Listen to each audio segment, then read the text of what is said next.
এশিয়ার দুই পরাশক্তি ভারত ও চীনের সীমান্ত পরিস্থিতি আবারও যেন উত্তপ্ত হয়ে উঠেছে। হিমালয় সংলগ্ন কৌশলগত এলাকাগুলোতে দুই দেশের সামরিক শক্তি প্রদর্শনের খবর এবারেই নতুন নয়। এর আগেও ভারতের লাদাখের আসাই চীন নামক এলাকা অবৈধভাবে দখল করা থেকে শুরু করে নিজেদের দক্ষিণ তিব্বত বলে দাবি করে অরুণাচল প্রদেশে বারংবার উত্তেজনা সৃষ্টি করেছে চীন। সমস্যা সমাধানের জন্য জাতিসংঘের দ্বারস্থ হলেও কোনো প্রত্যুত্তর পাননি মোদী সরকার। জর্জরিত এই সমস্যার মধ্যে ঝুলে থাকা অবস্থায় আবারও ভারত যেন সম্মুখীন হলো আরেক ভয়াবহ চিত্রের। সাম্প্রতিক উপগ্রহ চিত্রে ফুটে উঠেছে এমন এক বাস্তবতা যা ভারতের সার্বভৌমত্ব ও আকাশ প্রতিরক্ষার জন্য যেন বড় চ্যালেঞ্জ হয়ে দাঁড়িয়েছে।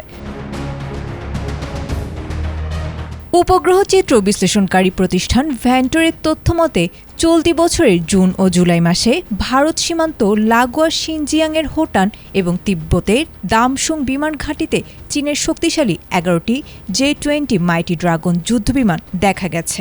লাদাখ ও অরুণাচল সীমান্ত থেকে সামান্য দূরে অবস্থিত এসব ঘাঁটিতে একযোগে এত বিপুল সংখ্যক স্টিলথ বিমানের উপস্থিতি এই প্রথম দৃশ্যমান হয়েছে বলে জানা গেছে।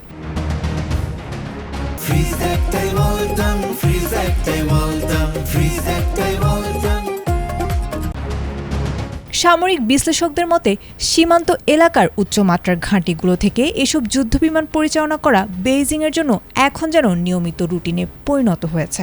J-20 বিমানের সবচেয়ে বড় শক্তির অত্যাধুনিক স্টিলথ প্রযুক্তি, যা সাধারণ রাডারকে ফাঁকি দিয়ে নিপুণ আক্রমণ চালাতে সক্ষম।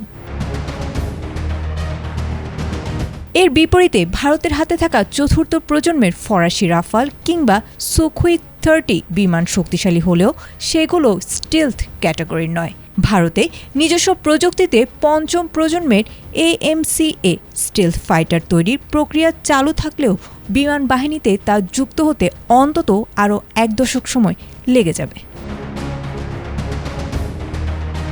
অন্যদিকে চীন বর্তমানে বার্ষিক প্রায় 120টির বেশি J-20 বিমান উৎপাদন করেছে। বিশ্লেষকদের ধারণা 2030 সালের মধ্যে তাদের বহরে এ ধরনের 1000টি বিমান যুক্ত হতে পারে।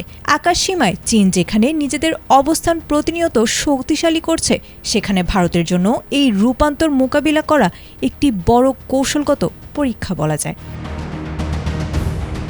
আয়েশা আক্তার, ATN বাংলা।